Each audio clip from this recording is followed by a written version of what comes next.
Welcome to the Startup Grind.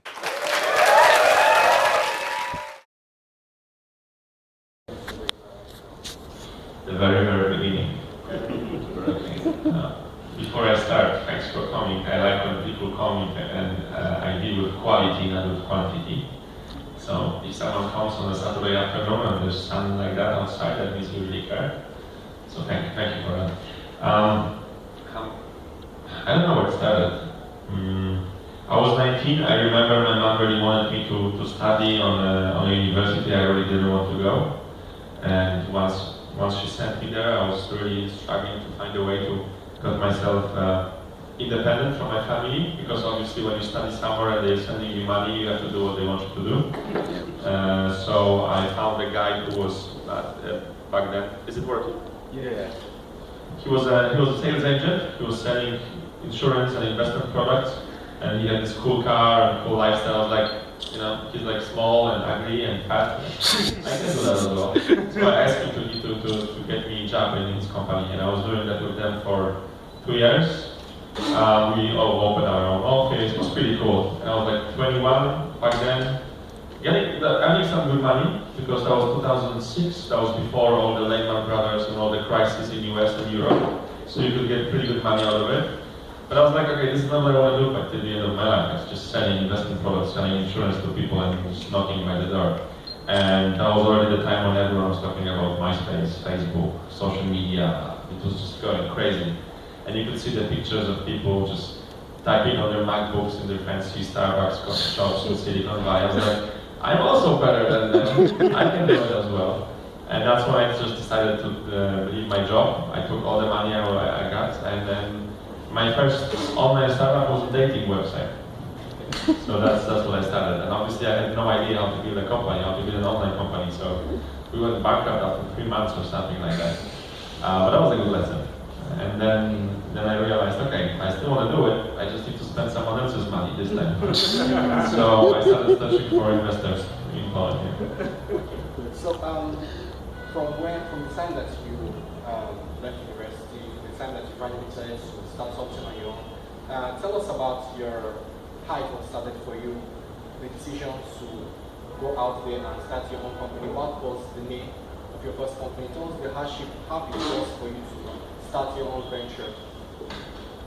I think for me it was always somewhere in the back of my head that I'm going to do business.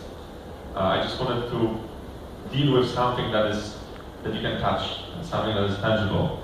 I was studying back then at the University of Technology, and I was basically designing robots. I was like, what does this have to do with life? I wanted to touch the money. I think that was my problem. And the first business, the dating website. Oh, you said the name? You asked about the name? I'm asking about the Mementis. Mementis. Yes. Oh, Mementis. That was the second. Yeah, I know the first business you told me about was the dating website. Yes. Right. Okay. So after you told me that it didn't work out for you, so you decided to move on. So the second business that I guess you already experienced in some ways. So tell us about how that went for you. That is the Mementis. Okay, before the dating website and the Mementis, there was still some time between them. So after I went bankrupt with the dating website, but I already knew I wanted to do online businesses, I needed to find a way to earn some money. So I went back to being a waiter and a bartender, because that's what I've been doing when I was in high school. And it's kind of an easy way to make money. Quite a humiliating one, and it was a lesson of being humble for me, coming back to being a waiter after you did some job in finance, investment banking, etc. So I was a waiter in a hotel and a bartender in a nightclub on a weekend. And then I met with a friend of mine, Maciej from Poland, and we started building a mobile application to manage your spendings. So again, I was solving my own problems of managing our spendings. And I left Maciej after a couple of months because that was actually his project and he was really into it. He got some more funding for that. Eventually he ended up selling this to a big media platform. But at that time I was already ready to do something on my own again. And that was an online marketplace for funeral services, which may sound strange, but actually there was some money inside. And for that I was able to get some funding from an investment fund in Poland. And that's how it started. The good thing about doing a business with a VC, with an investment fund, is that they do not only give you money, but they also give you the knowledge. And after they give you money, they won't allow you to spend the money in a stupid way. And that's where I learned actually how to make business. So while doing it with a VC, you may call it a business angel. It was a small VC, so they were working like business angel. Okay, concerning the venture capitalists now, I would like you to share with us how hard was it for you to go into that phase? Because I know a lot of entrepreneurs, they have the idea, but the problem is that most times you see that those entrepreneurs are technical people. Now the business aspect comes like a little bit of a problem to them. So how the process of you trying to approach them, how hard was it for you to get into that? I think we are overestimating the issue of being able to sell your product, sell your ideas, sell your company in the right way. If you're talking to an experienced VC, if you're talking to an experienced investor, they know that you're trying to sell them something, and they're just trying to find out what is really behind your fancy pitch. So if you're a tech founder that doesn't really know how to make a presentation, but your business is valid, just don't worry about it, just go ahead. But obviously you have to make plenty of meetings, because it's not only about if your business is good, but it's mainly about, does the investor really feel your business? Does he want to go into that particular business? People tend to invest in things they know something about, or they like to be specialized. So you may have 50 meetings with investors, but we're not lucky enough to meet that person that actually likes that field you are developing your product in. So mainly you just have to have plenty of meetings. I think I met like 35 or 40 different investors before I found the one that was not only interested, but he was crazy enough to actually give me that money finally. Because everyone is interested in the beginning. The question is how many will actually commit and give you the check. So after securing that, after Mementi's was started for you, what was the next step? How did you plan the next stage of that company? What was coming after that? After establishing and getting the funds ready, what was the next step for you? So with Mementi's, I had a very similar issue to really go offline in order to attract your customers, educate them, and make them use your whatever you have, whatever you're building online for the first time.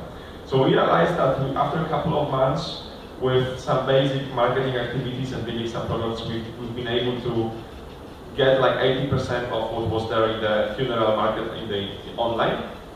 And the question was, what's next? Like, do you have enough cash to wait until the market grows with you? Or do you do like an escape forward and you try to become more of an offline business?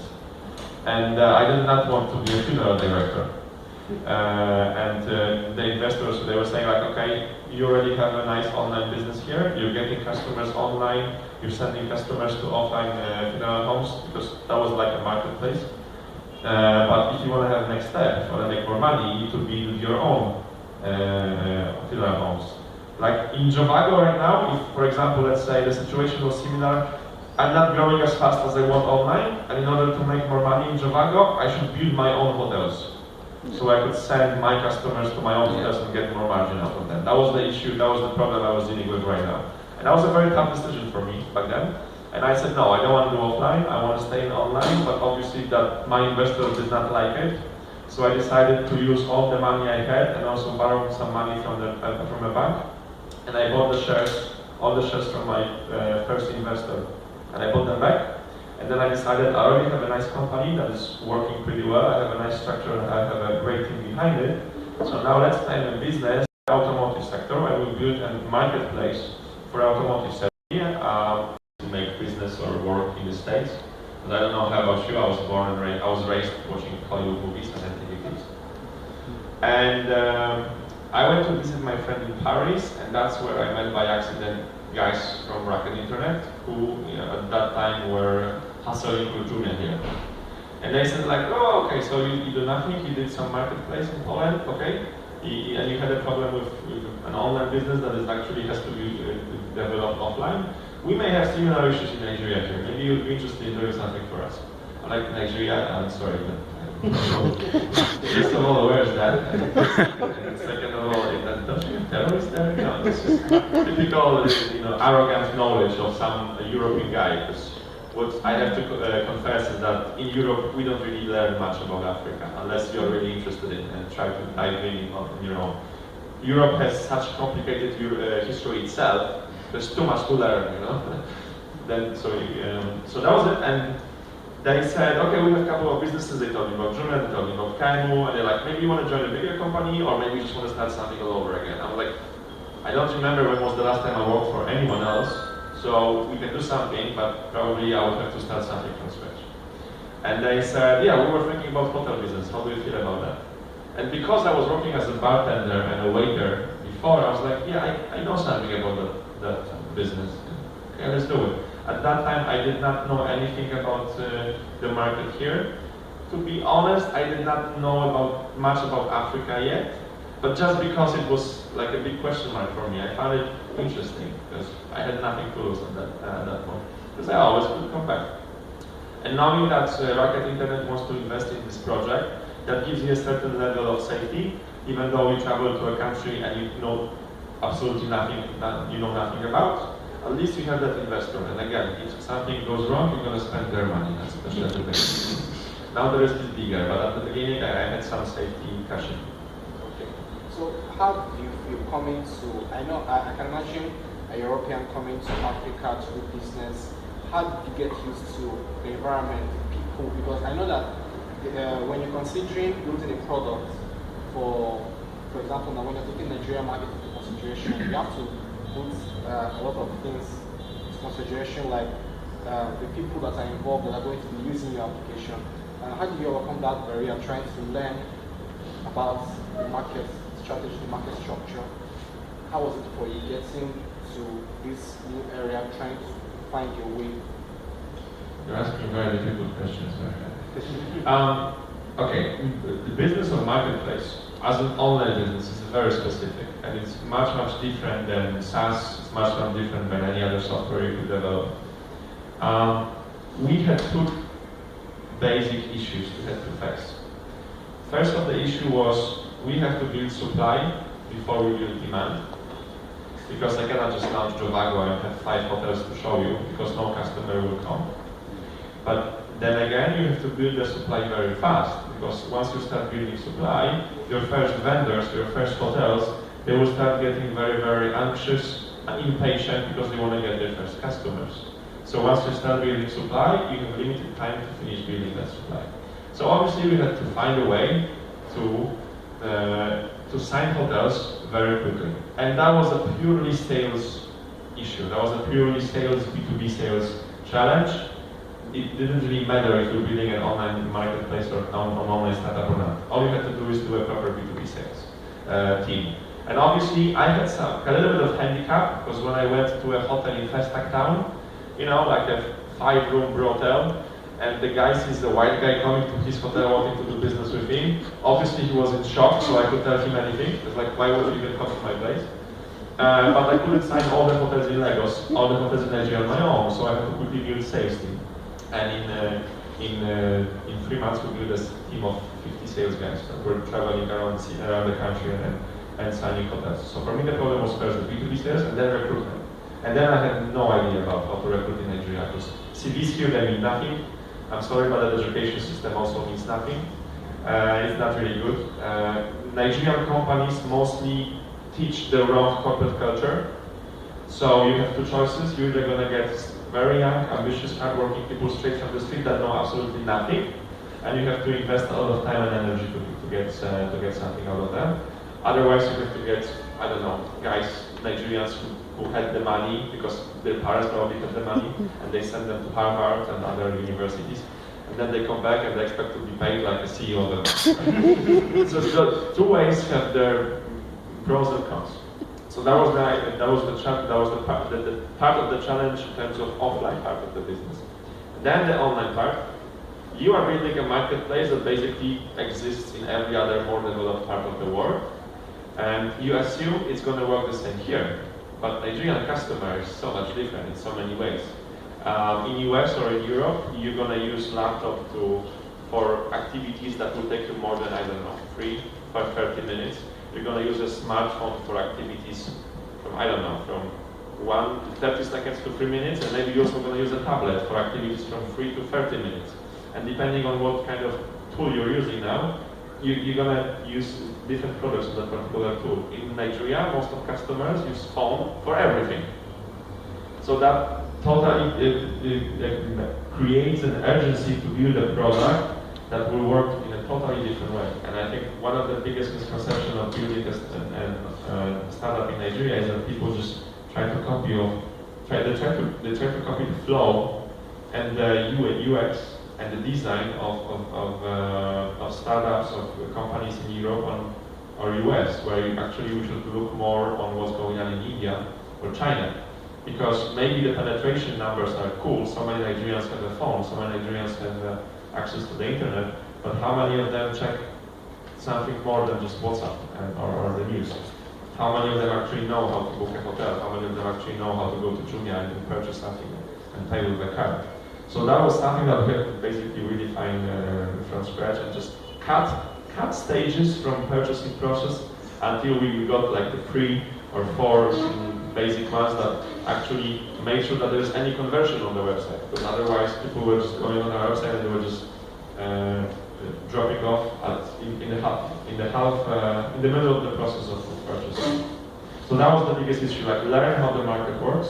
And we did it in a very simple way, time-consuming way, costly way, but simple in terms of thinking. We just invited people from the street and told them like, okay, I'm going to give you 500 naira at the end of this exercise. This is the computer. Could you book a hotel in Abuja for tomorrow? And we were just recording what they were doing. All right. So, considering the current level of competition that you're facing from companies such as hotels or Tenchi, what did you say Jovago has? What age do you have for your competition? I know you mentioned something about the UX and user interface. I've gone through. What do you think will make users to use your application instead of the competition? When I look at the numbers, who's taking my part of the market? I think 90% of the market that I should be grabbing right now is not online. Because our biggest competitor is the habit of a Nigerian customer not to book ahead and not to book online. Let me give you a story. A friend of mine works in an event organizing company, event management company, whatever. I think Seal was here last year, right? They had a concert of Seal. Yeah, right? Seal was here last year. So he told me that 1 week before the concert, they sold maybe like 5 or 10% of the tickets. How is that possible? It's Seal, it's a Yoruba guy. And he has Nigerian roots, everyone wants to see him, at least every Nigerian woman, right? And then they realized 2 days before the concert, they sold everything, or even 1 day before the concert. I think the last-minute culture is very deeply embedded in Nigerian culture, which obviously resonates with the problem of online travel agencies like ours. Most of our bookings are done online, and so like a Nigerian customer likes to go to a city, ask the taxi driver to show me a hotel, or just goes to a hotel straight from the street and try to negotiate a price. Or if he doesn't do it the way I just described, he's going to call his travel agent and he's going to rip him off. He's going to chop his money, right? That's what I should say. And only a small fraction of the market actually already understands that maybe it makes some sense sometimes to book a hotel before and maybe pay online. So this is where we are really having our fights. Being offline, being on bus terminals, being at the airports, being at events and telling people how to book online. But if you say about other online travel agencies like Hotels.ng, Travel Start, who else is there? Hotel Now, and of course international players are slowly coming here. I think our biggest advantage now is customer service. 2 reasons. I think if I were to choose only one thing to make my company different from any other company in Nigeria, doesn't matter which sector, I would put my bet on customer service, because we have a problem with customer service. And it's very easy to differentiate your company from others just by doing proper customer service, just treating people with respect. I'm not going to even say that we're doing more than that, but we have a good customer service. And also, if anyone ever will try to copy your company and do whatever you are doing, copying your customer service And your corporate culture will always be the hardest part to copy. They can always copy your backend, they can always copy your website, they can buy some of your employees to get your database, etc. Copying your customer service and corporate culture will be the hardest thing to do. So this is how you build your advantage. That's very interesting. So I would like to ask you this question. Don't try to copy me, please. All right, so moving forward, to the young entrepreneurs gathering here today, I would like to put it this way. The products, the markets, and the team, which of these three do you feel played a major role in building a successful startup, probably in the beginning of it? The product, the market, and the team. Okay, I'm going to have to answer with a story. I'm not going to give you a straight answer. Not really a story. It's the way I'm seeing stuff in business. I think the smartest you are in business, the most fucked up you are, because there are no easy and straight answers in business.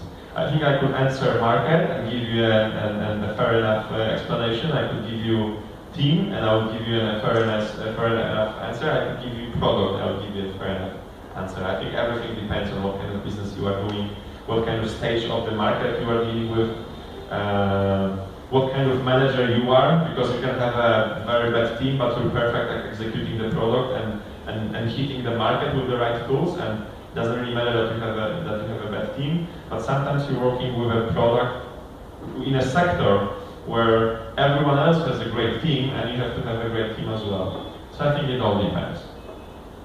Okay, thank you. So talking about the team, let's just, I wanted to know how you feel, because you mentioned something about the issue of getting young Nigerian people to work for you in terms of their CVs being probably just, anybody can print any type of CV and submit to you, right? Mm-hmm. So I wanted to know, how do you feel about the recruitment process in Nigeria? How do you review people that you work with? Because I know that there are a lot of people, some companies just choose to pick up someone and then pay them scraps, call them interns, and then work them till until they are full-time staff. So I wanted to know, how do you do that? How do you think? Because I know that you have to give opportunities at the start, so you have to give opportunities to young developers to develop themselves, to opportunities to some kind of apply themselves in the workplace. But at the same time, if they are being paid scraps for their work, it doesn't really motivate them, therefore not improving the quality of work done by them for your company. Okay, what do I do? Well, first of all, I don't wait for CVs to come to me.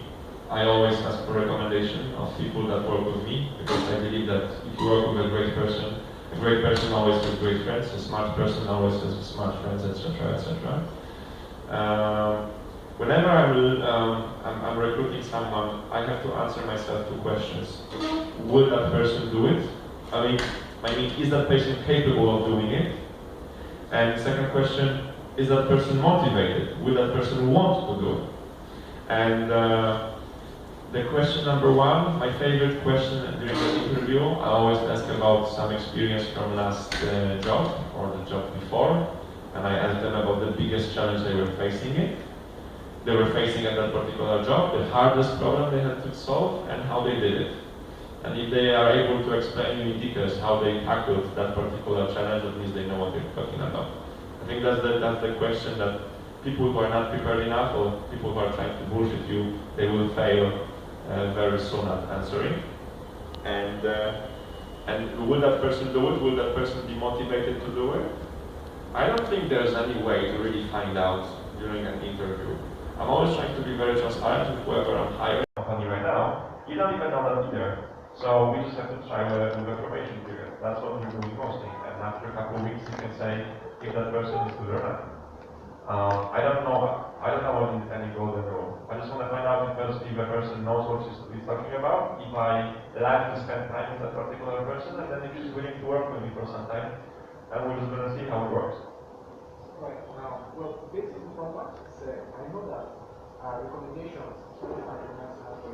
The major problem we have here in Nigeria right now is that most of the time, people recommending not people that think that will do the job, or people that are close to them, like creative. I'm sure that you have seen this a lot of times happening in the industry. You ask someone to suggest someone to you, and then they suggest the person closest to them. So basically, the major issue that we're facing here is that people that actually could do the job for you. Is there any way for them to have people to those that have been recommended? I didn't have the problem that someone recommended me his brother or a cousin or a niece or whatever. It has never happened. Maybe I was lucky. But let's see that there are people that are smart enough and they just want to work in a particular company, but they don't have any connection between themselves and the person they want to talk to. I think in the times where we're living now, where everyone is on Twitter, Facebook, Instagram, I think it's really not hard to reach that particular person.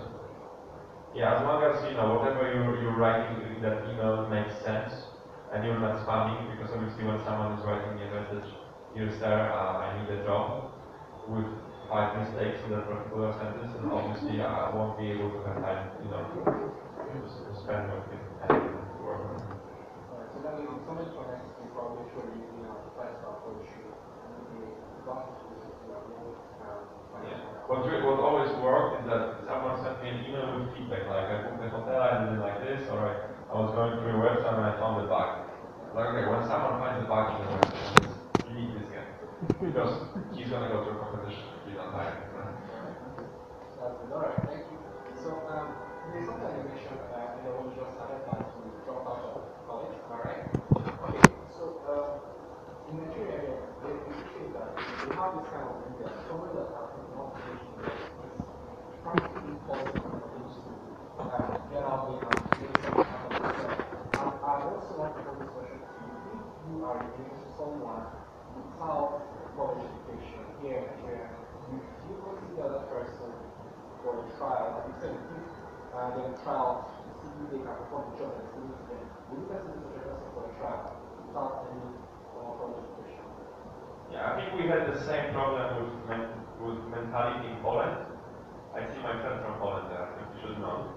Let's say in America, you're coming back to your parents and you say, "Mom, Dad, I'm going to start a company." And they're like, "Yeah, you're going to be an entrepreneur, maybe you're going to change the country."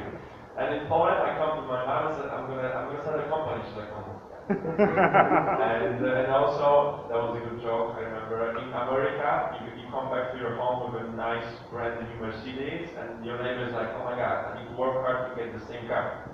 And in Poland, it's like, "Okay, I need to call the police, this guy probably stole it." Same thing with university, like you haven't finished university, you're not going to do anything in life, because having a degree is very important. But I don't know, just like whatever you're going to learn at university, it has nothing to do with what you really have to learn. Obviously, it is good to go to a university because you have the opportunity to meet other smart guys. And when you're really willing to learn, definitely better to go to a university than just do nothing. But I wouldn't say that university gives you any specific very valuable types of preparation if you want to build a company. Because let's face it, the education system we are dealing with right now, the education system we are all living in right now, was created in the times when the access to knowledge was limited. And the education system is designed to create employees, not entrepreneurs. I don't want to scare anyone off. I never check. Okay, sorry. If someone is from Ileife, I will check that CV because I went there a couple of times and I love the atmosphere they have there. And I met so many cool, smart guys from Ileife, and I like them. Benin as well, and the one of the oldest one is Suka, right? The university. But besides that, the degree won't tell you anything. And again, like we're facing with different mentality challenges here in Nigeria as well. Still, like probably for typical Nigerian millionaire, it's better to invest in the ridiculously expensive plot of land on Banana Island, because he's still hoping he's going to get something more out of it than going into startups. I think we need a couple of good examples, I don't know. First, online startup that will be really sold properly for big bucks, or make an IPO, doesn't matter, doesn't need to be the Nigerian stock exchange, they can go anywhere else. But they need an example where the big bucks in Nigeria will look with a more interested way to what's happening in online space here. Besides that, if this doesn't happen, we're always going to be we're always going to have to look at money from investors from other regions because they already know that, or we're just going to have to deal with some this will not help us get to the next level. Alright, I think we'll appreciate that. So, before we ask some questions from the audience, I would like to present the guidelines or what sort of advice would you like to give them maybe to move forward, follow their products? Okay. I know it's an advice, but what I really notice is that when you're an entrepreneur, you don't pay too much of an attention to your emotions, to the way your emotions are affecting you. Being an entrepreneur means you're going to face rejection on a daily basis, rejection with customers, rejections by the market, rejections by your employees, rejections by so many potential business partners. And not too many people actually realize how much whatever is in our head, in our heart, affects the way we are operating our companies. I was like, I remember, maybe I'm crazy, like I always try to focus, like I always try to be positive. I was listening to some audiobooks of Tony Robbins and other life coaches, and I was like, am I the only CEO that does that? And then I read recently the book of Ben Horowitz. I'm not sure if you know Ben Horowitz. And he actually, whole chapter of his book is focused on, just take care that you're not going to go crazy because of many failures you have to deal with. And I was like, okay, at least there's one more guy that also thinks that out. Alright, thank you. So I think at this point in time, thank you very much for